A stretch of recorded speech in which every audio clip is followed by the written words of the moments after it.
नमस्कार, मेरा नाम प्रकाश है। आप टुडे बिहार न्यूज देख रहे हैं। देखिए, टुडे बिहार न्यूज पर ओपिनियन पोल आपको बता रहे हैं बिहार में पहले चरण के वोटिंग से पहले चुनाव प्रचार थम चुका है और अब बात बिहार के 6 लोकसभा सीटों की करेंगे। 6 में 4 लोकसभा सीट ऐसा जहां पर चुनाव होना है पहले चरण में, जहां पर वोटिंग के लिए जनता तैयार है। 19 अप्रैल को वोटिंग बिहार की जनता करेगी पहले चरण के मतदान के लिए और मुकाबले के लिए प्रत्याशी भी तैयार हैं, क्योंकि अब वो घड़ी आ गई है जब जनता का समर्थन हासिल करने का वक्त है, जब वोट लेने की बारी है और ये बिहार की जनता तय करेगी कि इस बार कौन बिहार से कितनी सीटें जीतेगा। हमने आपको इससे पूर्व के ओपिनियन पोलों में बिहार के 35 लोकसभा सीटों के बारे में बताया है, लेकिन अब बात की जाएगी बिहार के 6 लोकसभा सीटों की। खास तौर पर 6 इस वजह से क्योंकि नवादा का ओपिनियन पोल तो हमने आपको बताया है, लेकिन बारीकी से समझाएंगे जब आखिरी तौर पर मतदान का वक्त आ गया है तो ओपिनियन पोल क्या कहता है। खास तौर पर बिहार के उन 4 लोकसभा सीटों का जहां पर पहले चरण में वोटिंग होनी है, जहां की जनता काफी उत्साहित है, जहां पर नेताओं ने खूब पसीने बहाए हैं। तो शुरुआत नवादा से ही करते हैं। नवादा जहां से आरजेडी के कैंडिडेट के तौर पर चुनावी मैदान में हैं श्रवण कुशवाहा।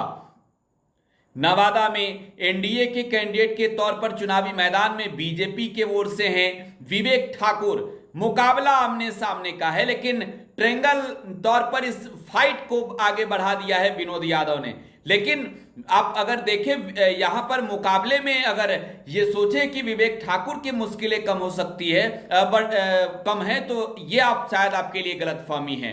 देखिए, भले ही ओपिनियन पोल में वर्तमान स्थिति के अनुसार अगर देखी जाए तो अब तक मजबूत कैंडिडेट के तौर पर यहां पर चुनाव लीड करते हुए नजर आ रहे हैं विवेक ठाकुर एनडीए के कैंडिडेट, लेकिन श्रवण कुशवाहा के लिए एक तौर पर बड़ी मुसीबत यहां पर राजवल्लभ यादव का परिवार बनते दिख रहा है।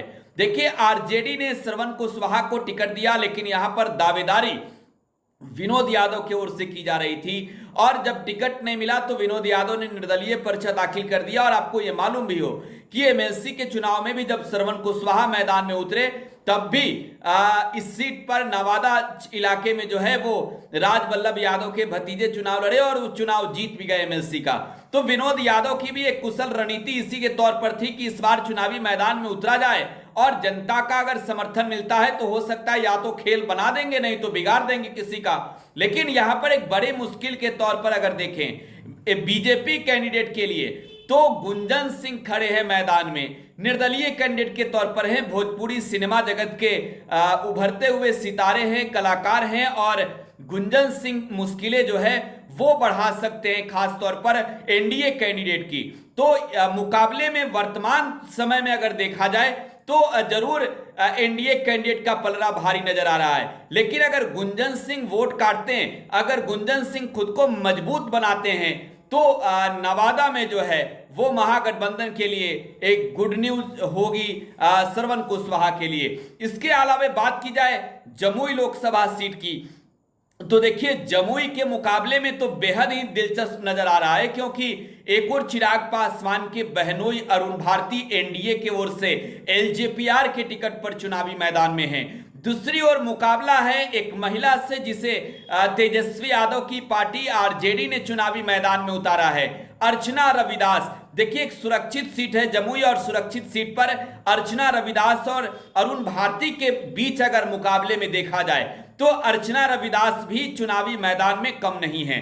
लेकिन जो माहौल अर्चना रविदास के खिलाफ में बनाने की पूरी कोशिश चिराग पासवान ने की, नरेंद्र मोदी के चुनावी जनसभा के बाद कहीं ना कहीं वो माहौल हद तक बनाने में सफल नजर आए, लेकिन अर्चना रविदास ने माहौल को मुद्दे के तौर पर यह बनाया है कि बाहरी बनाम घर का कैंडिडेट, और यहां पर एक तरीके से देखें तो मजबूती से फाइट दे रही हैं अर्चना रविदास, लेकिन पलड़ा एनडीए का भारी नजर आ रहा है ओपिनियन पोल में जमुई लोकसभा सीट पर।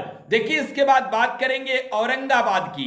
औरंगाबाद जहां से बीजेपी के सिटिंग एमपी सुशील सिंह चुनावी मैदान में है भाजपा के टिकट पर। दूसरी ओर अभय कुशवाहा, वो अभय कुशवाहा जो 2015 में नीतीश कुमार की पार्टी जेडीयू से चुनाव लड़े और जेडीयू के जिला अध्यक्ष भी रहे, लेकिन लोकसभा के चुनाव से पहले टेकारी के पूर्व विधायक ने पार्टी से इस्तीफा दिया और आरजेडी में शामिल हुए और अगले ही दिन अभय कुशवाहा को सिंबल भी मिल गया औरंगाबाद लोकसभा सीट से।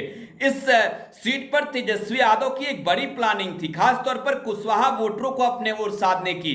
और आपको मालूम है कि तेजस्वी यादव की पार्टी आरजेडी के कोर वोटर के तौर पर एमवाई समीकरण के लोग माने जाते हैं, लेकिन अगर मुस्लिम और यादव का वोट एकजुट है और कुशवाहा का वोट जुटता है औरंगाबाद में, तो एक तौर पे देखें तो एक बड़ी मुश्किल से, बड़ी मुसीबत से कम नहीं है बीजेपी कैंडिडेट के लिए। और औरंगाबाद में पलड़ा भारी आरजेडी के कैंडिडेट अभय कुशवाहा का नजर आ रहा है। अभय कुशवाहा औरंगाबाद को जीतते हुए नजर आ रहे हैं। गया की बात करें, अब देखिए गया में मुकाबला किसके किसके बीच है।